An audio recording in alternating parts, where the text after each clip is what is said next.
Asia का सबसे पुराना और सबसे बेहतरीन रिसर्च इंस्टीट्यूट, जहां से डॉक्टर सीवी रमन जैसे फेमस नोबेल लॉरिएट्स ने रिसर्च करके हमारे देश को नोबेल प्राइज़ जिताया था।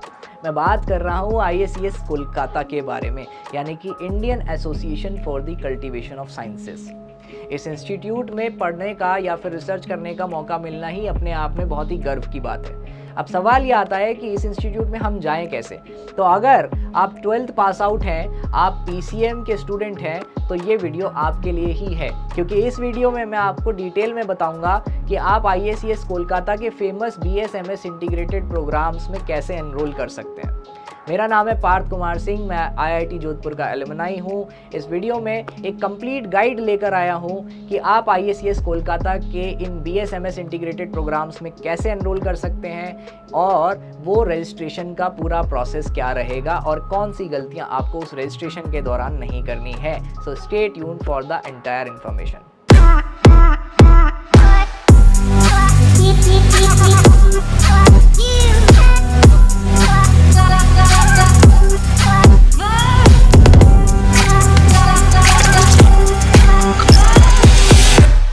तो चलिए चलते हैं रजिस्ट्रेशन की तरफ। सबसे पहले आप गूगल पे जाएंगे और वहाँ पे जाके टाइप करेंगे आईसीएस कोलकाता।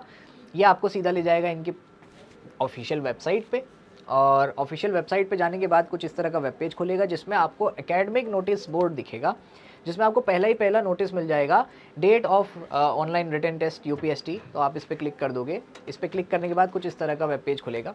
यहाँ पर सबसे पहले तो इंपॉर्टेंट डेट्स दिए हैं जिनके बारे में मैं बात कर लेता हूँ। जैसे online application for this UPST exam was live since 26 of March 2025 10 AM, यानी कि तब से ये चालू है एप्लीकेशन फॉर्म।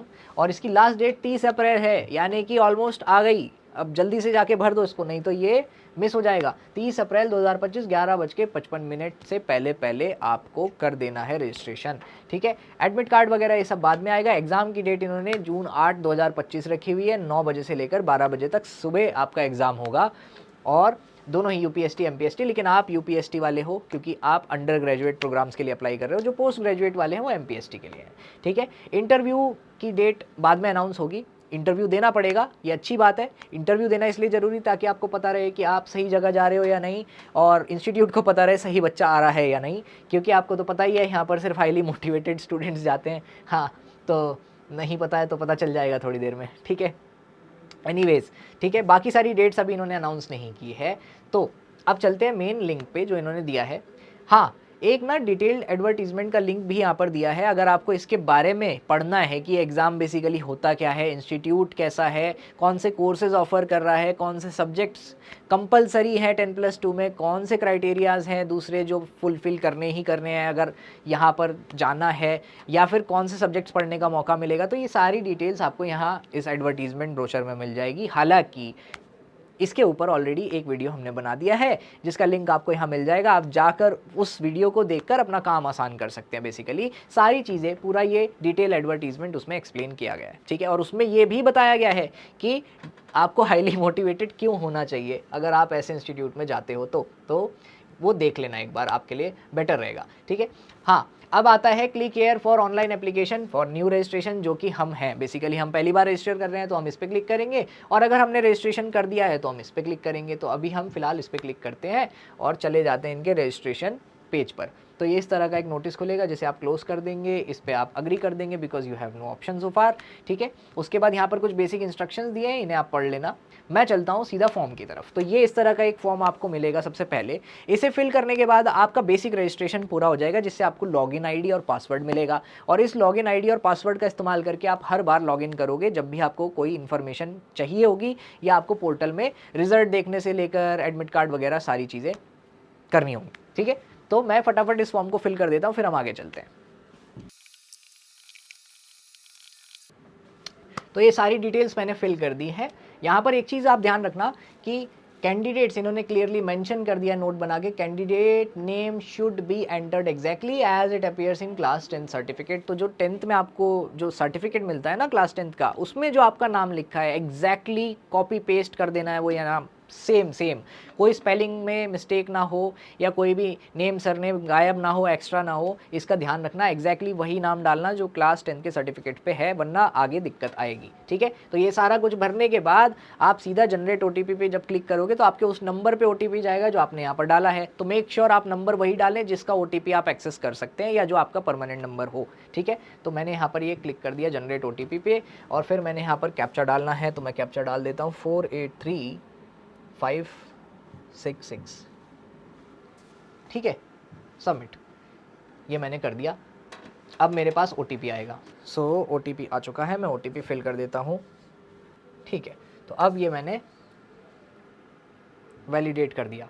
ठीक है, ये सक्सेसफुली वेरीफाइड हो गया। अब मैं कुछ नहीं करूँगा, अब सीधा नीचे जाके डिक्लेरेशन फिल करूँगा। ये रहा डिक्लेरेशन, इस पर मैंने आई अग्री कर दिया। फिर से मैंने यहाँ पर कैप्चा डाल दिया 743425, रीवेरीफाई, सही ही डाला है ना?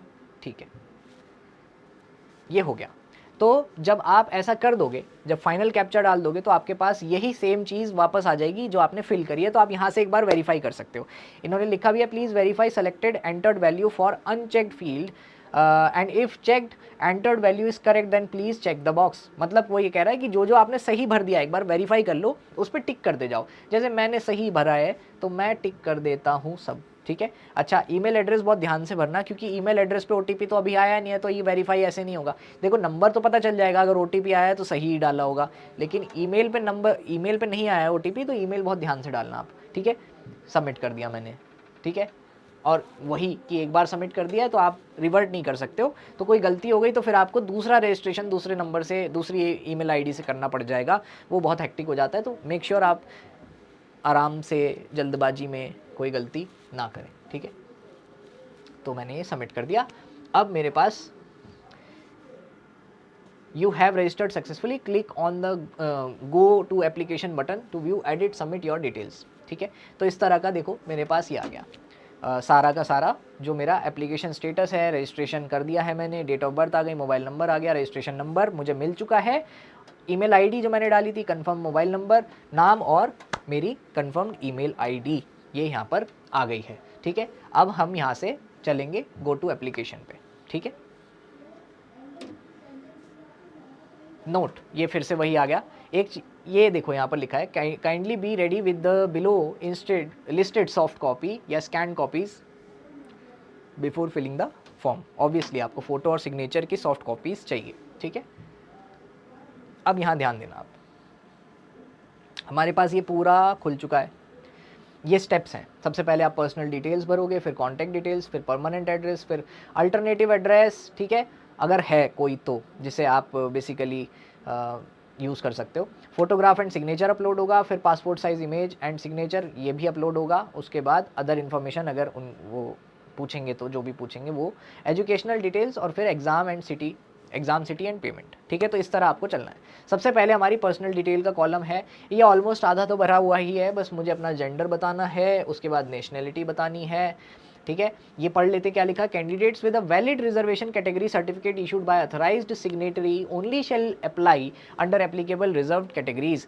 ठीक है, inability to produce such a valid reservation certificate during document verification phase might lead to cancellation of the candidature, यानी कि ये बख्शेंगे नहीं अगर आपने गलती से, बहुत सारे बच्चों के साथ अभी IIT में हुआ था कि उन्होंने EWS का फॉर्म भरा था, बाद में पता चला EWS सेंट्रल का लगेगा, उन्होंने स्टेट का डाल दिया, लेकिन उन्होंने ये चीज़ बोली थी कि अगर आपका वैलिड सर्टिफिकेट EWS का नहीं लगेगा तो हम आपको जनरल कैटेगरी में काउंट कर लेंगे। लेकिन ये ऐसा नहीं बोल रहे हैं, ये बोल रहे हैं कि अगर आपने गलत कैटेगरी भर दी और आपने वैलिड सर्टिफिकेट नहीं दिया तो आपका शायद क्या लिखा ही है, कैंसिल कर देंगे, आपका मौका आपसे छिन जाएगा। तो बहुत सोच समझ के। EWS stands for economically weaker section as defined by the government of India. Admission under this category will be as per the government rules. और उसके लिए आपको यहाँ पर अगर इन्फॉर्मेशन चाहिए तो इन्होंने दिया हुआ है, आप यहाँ से जाके भी पढ़ सकते हैं अच्छे से। कैटेगरी मैंने यहाँ पर मेंशन कर देनी है, तो मैं फ़िलहाल यहाँ पर नॉन EWS कर लेता हूँ। पर्सन विद डिसेबिलिटी, नो, जो भी चीज़ आप डालोगे उसका वैलिड सर्टिफिकेट लगेगा, ये चीज़ ध्यान में रखते हुए भरना। ठीक है, फादर्स नेम मैं यहाँ पर डाल देता हूँ, कुछ भी डाल देता हूँ। ठीक है, उसके बाद मदर्स नेम में डाल देता हूँ, लेट्स से ये डाल देते हैं, ठीक है। और यहाँ पर मैं ये डाल देता हूँ थोड़ा सा, अभी ठीक लग रहा है। गार्जियंस ने, अरे ये ऑप्शनल है। गार्जियन वो होते हैं बेसिकली शायद जिनके देखभाल में आप रह रहे हो, अगर कोई और हैं जिनके देखभाल में आप रह रहे हो तो आप उनका नाम भी यहाँ पर डाल सकते हो। ऑक्यूपेशन जो भी है आपके फादर का, बिजनेस है, सर्विस है, जो भी है तो आप यहाँ पर डाल सकते हो, ठीक है। एलेबोरेट करने की ज़रूरत नहीं है पूरा का पूरा, bus service, business, something like that आप ऐसे डाल सकते हो, या थोड़ा सा स्पेसिफाई करना हो तो प्रोफेशन को इन जनरल कर सकते हो। इमरजेंसी कॉन्टैक्ट नंबर में आप उस इंसान का कॉन्टैक्ट नंबर देना जो बेसिकली आपके टच में आ सके in the situation of emergency. तो मैं यहाँ पर इमरजेंसी कॉन्टैक्ट नंबर दे देता हूँ सपोज़, तो मैंने जैसे ही नंबर यहाँ पर फिल कर दिया, ठीक है। और बाकी अब मैं आगे चलता हूँ, ठीक है, नीचे वाली डिटेल्स, कॉन्टैक्ट डिटेल्स पे। तो ये कॉन्टैक्ट डिटेल्स तो हमने फिल कर ही दी थी। उसके बाद आता है परमानेंट एड्रेस। परमानेंट एड्रेस पे हमें बेसिकली अपना एड्रेस डालना होगा जो हमारा एक्चुअल एड्रेस है, जिसका वैलिड प्रूफ है हमारे पास, ये चीज़ ध्यान रखना, ठीक है। तो मैंने यहाँ पर डाल देना है, तो यहाँ पर मैंने अपनी एड्रेस डिटेल्स फिल कर दी है। उसके बाद अल्टरनेटिव एड्रेस में ये ऑप्शनल है बेसिकली, देखो मार्क तो नहीं है ना, स्टार से मार्क नहीं है, तो ये ऑप्शनल है, आप भरना चाहो भर सकते हो। तो मैं इसे फ़िलहाल के लिए स्किप कर देता हूँ, लेट्स सी करने देते हैं या नहीं, वैसे मैंडेटरी नहीं है तो मैं कर सकता हूँ। फोटोग्राफ एंड सिग्नेचर, अब यहाँ पर ये अच्छे से पढ़ लो। Upload a properly scanned copy of a recent coloured passport size photograph with white background, तो वाइट बैकग्राउंड रखिएगा और रीसेंट फ़ोटो रखिएगा, पासपोर्ट साइज़ रखिएगा, जाकर खिंचवा भी सकते हैं अगर नहीं है तो, ठीक है, क्योंकि बहुत ज़रूरत पड़ने वाली है, ठीक है। Please note, candidates face should be straight and clearly visible in the photograph, wearing caps, goggles etcetera is not permissible, चाहे फिर वो आपका चश्मा वाला मतलब विजन वाला चश्मा हो, वो भी आपको हटाना पड़ेगा।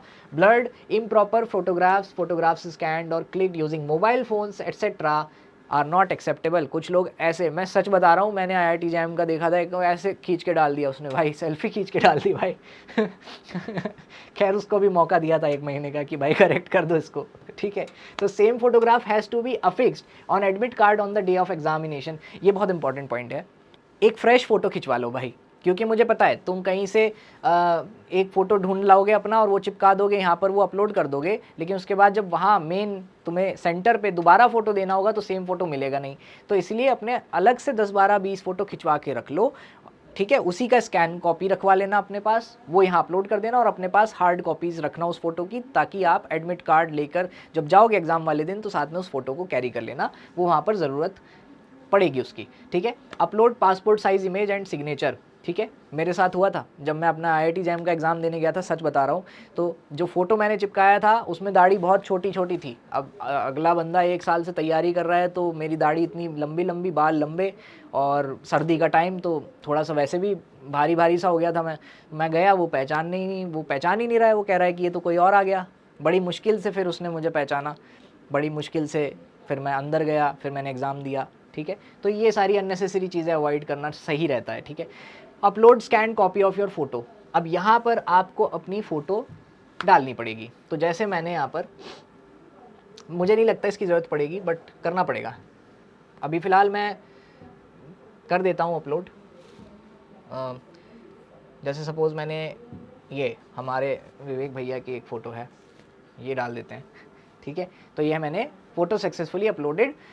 यहाँ पर उन्होंने एक मैक्सिमम लिमिट दी हुई है 120 KB तक की, और फॉर्मेट भी दिया है, तो आप इसी में रखें, लिमिट रखें और फॉर्मेट का ध्यान रखें, ठीक है। तो वो अपलोड हो जाएगा, कोई प्रॉब्लम नहीं आएगी। देखो यहाँ पर टिक आ गया है, आप व्यू करके चेक भी कर सकते हो, ठीक है। तो क्रॉस चेक कर लेना एक बार। फिर से फाइल को बेसिकली खोलेंगे अपने PC की, और जहाँ पे भी आपका सिग्नेचर आपने सेव किया होगा वहाँ से you have to fresh it up. ये मैंने अपलोड कर दी, ठीक है। तो ये भी सक्सेसफुली अपलोड हो गया है, दोनों पे टिक आ गए हैं, आप एक बार वेरीफाई कर लेना, ठीक है। रिक्वायर हॉस्टल एकोमोडेशन, अब ये तो देखो भाई, मतलब ठीक है, मतलब मैं तो सजेस्ट यही करूँगा कि अगर आप कहीं पढ़ रहे हो तो हॉस्टल में रुकने का मौका मिले, और हॉस्टल की फ़ीस अगर ठीक ठाक हो, अफोर्ड कर पाओ तो हॉस्टल में रुकना चाहिए।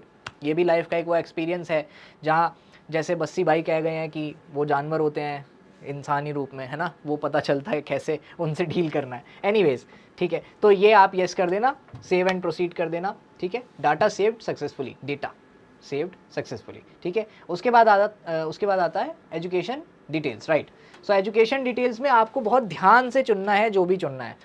Choose one of the mention programmes, BSMS या फिर MS PhD। तो आप अभी 12th पास आउट हो तो आप BSMS चूज करोगे, इंटीग्रेटेड प्रोग्राम। अब यहाँ पर आप अपनी 10th की और 12th की डिटेल डालोगे, काफ़ी लेंदी प्रोसेस है, बट एनीवेज इसको फिल कर देता हूँ फटाफट। यहाँ पर आप बोर्ड,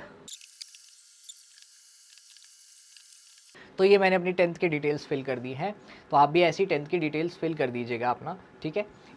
उसके बाद यहाँ पर आपको एग्रीगेट मार्क्स जब बताने होंगे तो एग्रीगेट मार्क्स में आप ओवरऑल टोटल डालेंगे 10th का, मतलब कि जितने सब्जेक्ट्स हैं आपके, जो भी ऑप्शनल सब्जेक्ट्स थे वो भी इसमें आएंगे, हिंदी आएगा या जो भी आपका सब्जेक्ट्स थे वो सारे सब्जेक्ट्स आएंगे इसमें, कंप्यूटर, हिंदी वगैरह जो भी होगा, इंग्लिश वगैरह, ठीक है। तो टोटल एग्रीगेट इसमें बताना है। हाँ, अगर आपका 10th में CGPA वाला सिस्टम है, मतलब जिसे बोलते हैं कि CGPA वाला सिस्टम या CPI वाला सिस्टम, तब आपको हर बोर्ड का एक बेसिकली, और आपकी मार्कशीट में भी लिखा होता है वो, कि अगर आपका CGPA 10 है तो उसकी जो परसेंटेज है वो कितनी आएगी, है ना। तो आप उसको कन्वर्ट कर सकते हैं, अपने CGPA को परसेंटेज में कन्वर्ट भी कर सकते हैं। तो आपका ओवरऑल मार्क्स परसेंटेज जो आएगा वो बेसिकली वही है कि आपके सारे सब्जेक्ट्स के मार्क्स मिला लो और टोटल मार्क्स मिला लो, डिवाइड कर दो उनको, इंटू 100 करके आपको परसेंटेज मिल जाती है। तो सपोज मैंने यहाँ पर वो 90 लिख दिया, ठीक है। अब मेरा ये हो गया है, ओवरऑल एग्रीगेट मार्क्स परसेंटेज मैंने यहाँ पर भर दिया है, और मैं इसको अब सेव एंड प्रोसीड तब करूंगा जब मैं 12th का भर दूंगा। तो अब 12th में आपके पास 2 ऑप्शन है, इन प्रोग्रेस या फिर कंप्लीटेड। इन प्रोग्रेस वो लिखेंगे जिनके पास अभी रिजल्ट आया नहीं है 12th का, और कंप्लीटेड वो लिखेंगे जो बेसिकली कंप्लीट कर चुके हैं। तो मैंने कंप्लीट कर दिया, मैं यहाँ पर लिख देता हूँ। और उसके बाद वाज योर, हाँ ये बहुत इंपॉर्टेंट है, देखो, was mathematics a part of your curriculum. अभी देखना, अगर आपने यहाँ नो भर दिया तो देखो क्या लिखा है कि mathematics is mandatory in 10+2 for course integrated BSMS programme. तो अगर आपके पास, बहुत इंपॉर्टेंट बात है, नोट कर लेना, नहीं था 12th में मैथ्स, तो आप अनफॉर्चुनेटली इस प्रोग्राम के लिए एलिजिबल नहीं है। इसलिए वीडियो के स्टार्ट में भी मैंने बोला था कि PCM के हैं अगर आप, या PCMB के हैं, मैथ्स अगर आपके पास है, तभी ये वीडियो बेसिकली आपके लिए ऑफ सम बेनिफिट रहेगा। अदरवाइज़ फिर आपको ओपन स्कूलिंग से मैथ्स भरना पड़ेगा, मैथ्स का सर्टिफिकेट जब आ जाएगा तब फिर शायद आप इस तरह के प्रोग्राम्स में एलिजिबल हो पाए, ठीक है। एनीवेज, तो अभी मान लेते हैं कि, मान क्या लेते हैं, और कोई ऑप्शन ही नहीं है, तो मैथ्स है मेरे पास, ठीक है। मैं वैसे ही जैसे मैंने 10th का फिल किया था, फटाफट से 12th का भी फिल कर देता हूँ, ठीक है। तो ये मैंने अपनी 12th की डिटेल्स फिल कर दी हैं, ठीक है। तो ऐसे ही आप भी फिल कर देना अपनी 12th की डिटेल्स। थोड़ा लेंदी है, आपको हर एक सब्जेक्ट, 4 सब्जेक्ट के आपको बेसिकली मार्क्स डालने हैं इसमें, ठीक है। और याद रखना ऑप्शंस क्या क्या है आपके पास, मैं एक बार दिखा देता हूँ, मतलब काफ़ी सारे ऑप्शंस हैं, तो आप कोई भी 4, PCM तो कंपलसरी है ही, वो तो आपको डालना ही है, बाकी चौथा आपका ऑप्शनल रहेगा, वो आप डाल सकते हो बेसिकली। मैं प्रेफर करूँगा अगर आपके पास कंप्यूटर था या फिर आपके पास अगर कोई एडिशनल सब्जेक्ट था तो ऐसा कोई सब्जेक्ट डाल देना, ठीक है।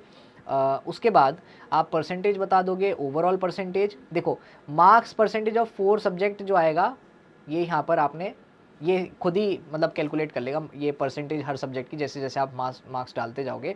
बेस्ट ऑफ 3 आपको डालना पड़ेगा, तो जो भी आपने 4 सब्जेक्ट्स ऊपर डाले उसमें से जो बेस्ट ऑफ 3 है उसका परसेंटेज जितना आ रहा है वो डाल देना यहाँ पर, ठीक है। उसके बाद ओवरऑल एग्रीगेट परसेंटेज में वही जैसे मैंने बताया, सारे सब्जेक्ट्स में कितना आया डिवाइडेड बाय टोटल कितना था इंटू 100, वो आपको ये दे देगा। तो ये आपकी पूरी 10th और 12th की डिटेल्स हमने फिल कर दी है। सेव एंड प्रोसीड, इसमें बहुत थोड़ा सा ना ध्यान रखना कि नंबर्स को लेकर आप इधर उधर ना करें ज़्यादा, ठीक है, क्योंकि डॉक्यूमेंट वेरीफाई होते हैं जब आप यूनिवर्सिटी चले जाते हो तो, ठीक है। तो फर्स्ट अब आता है एग्जाम सिटी, ये सेकेंड लास्ट स्टेप है बेसिकली, इसको भी बहुत ध्यान से भरना। Exam city first preference, mostly आपको फर्स्ट प्रेफरेंस से मिल जाता है सेंटर, तो पहली प्रेफरेंस वही रखें जो एक्चुअल में आपके लिए आसान बनाए पेपर का सफ़र। बहुत सारे बच्चे, हर बार बोलता हूँ, ऐसा करते हैं कि घूमने उमने के चक्कर में दूर का सेंटर भर देते हैं, लेकिन फिर एग्ज़ाम उनका जो है वो अच्छा नहीं जाता, बिकॉज जितनी ट्रैवलिंग कम करोगे उतना आपके लिए बेटर है। तो अपने नियरेस्ट आप ढूंढना हमेशा कि मैं जून 8 के आसपास कहाँ, किस शहर में रहने वाला हूँ, ठीक है, और नियरेस्ट कौन सा पड़ेगा सिटी, वही भरना है। तो जैसे मैं फ़िलहाल नोएडा में हूँ तो मैं नई दिल्ली भर देता हूँ क्योंकि नोएडा नहीं है, सेकंड में हो सकता है आ जाए। अब सेकंड में जैसे नहीं आ रहा है यहाँ पर तो मुझे मजबूरी है, तो मैं अभी भी देखूंगा कि और सेकंड क्लोजेस्ट कौन सा है, तो मैं फ़िलहाल भर देता हूँ, जैसे मैंने भर दिया लखनऊ, ठीक है। उसके बाद थर्ड प्रेफरेंस अगर ये पूछता है तो सपोज़ अब ये तो सारे दूर दूर ही हैं, अब मैं क्या ही भरूँ, तो अब ठीक है सिलीगुड़ी भर देता हूँ क्योंकि माँ मेरे पेरेंट्स रहते हैं सिक्किम में, तो यही भर देता हूँ, क्या ही है। ठीक है, तो पेमेंट डिटेल्स यानी कि 1200 रुपये का फॉर्म है बस। ठीक है, तुम क्या सोच रहे हो डिस्काउंट मिलेगा? नहीं भाई, 1200 का है और सबके लिए 1200 का है। ठीक है, तो ये अच्छी चीज़ भी है एक तरीके से। ठीक है, यूनिटी बना रखी है, सबको 1200 रुपये का फॉर्म है, स्टैंडर्ड फॉर्म है और थोड़ा सा कॉस्टली कर रखा है वो जानबूझ के। वो इसलिए करते बेटा ताकि आप हवाबाजी में ऐसे मज़े मज़े के लिए फॉर्म फिल करके उनका काम ना बढ़ाओ। ठीक है, उनको उतनी स्क्रूटनी करनी पड़ती है, उनके लिए उतनी दिक्कत होती है। तो जो इंटरेस्टेड हैं, जो वाकई में जाना चाहते हैं, जो कॉन्फिडेंट हैं, सिर्फ वही फॉर्म फिल करें, इसीलिए एक प्राइज़ मनी रखी जाती है, अदरवाइज़ फ्री भी कर सकते हैं वो। ठीक है, तो यहाँ से आपने अमाउंट चेक कर लिया, 1200 है। ठीक है, इन्फॉर्मेशन प्रोवाइडेड, ये इस पर मैंने टिक कर दिया। उसके बाद मैं 641 ये कैप्चा डाल देता हूँ, 976। ठीक है, 641 976 ये मैंने डाल दिया है। एक बार फिर चेक कर लेता हूँ कुछ रह तो नहीं गया। ठीक है, वैसे तो वो बताएगा अगर कुछ रह गया होगा। आप चाहो तो यहाँ से प्रीव्यू ले सकते हो। ठीक है, तो मैं अगर प्रीव्यू लेना चाहूँ ले सकता हूँ, बट मैं एक सैम्पल दिखा रहा हूँ तो मैं यहाँ से सबमिट कर देता हूँ। ठीक है, तो ये मैंने सबमिट कर दिया। अब the information once submitted can not be modified, click on okay if you have verified the information to be correct for submission, else click on cancel to review it again. तो अभी फ़िलहाल मैं क्या कर दे रहा हूँ, कैंसिल कर दे रहा हूँ, क्योंकि मुझे नहीं करना है रजिस्ट्रेशन एक्चुअल में, मैं तो दिखा रहा हूँ आप लोगों को। ठीक है, तो आप यहाँ पर आप बिल्कुल लास्ट स्टेज पे आ चुके हो इस फॉर्म फिलिंग की, यहाँ तक आपको सारा क्लियर हो गया होगा। अब लास्ट स्टेप बचता है, जब आप यहाँ पर सबमिट पे क्लिक करके जो नोटिस आता है उस पर ओके क्लिक करोगे तो आप सीधा चले जाओगे पेमेंट के डिटेल्स।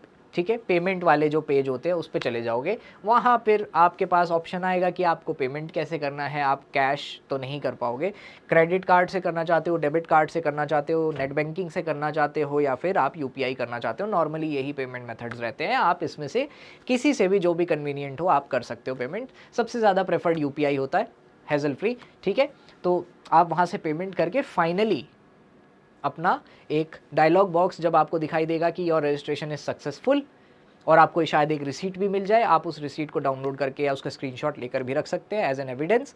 और उसके बाद वो सीधा आपको रीडायरेक्ट कर देगा most probably to the official website, जहाँ से आप दोबारा चाहो तो लॉगिन करके अपनी ही नहीं सारी डिटेल्स को और एप्लीकेशन फॉर्म को देख सकते हो। जब आप रजिस्टर कर दोगे पूरा तो भी आपको एक एप्लीकेशन फॉर्म मिलता है कई बार, जिसको आप डाउनलोड करके अपने पास रख सकते हो, जिससे आपको पता रहे कि मैंने क्या क्या फिल किया था।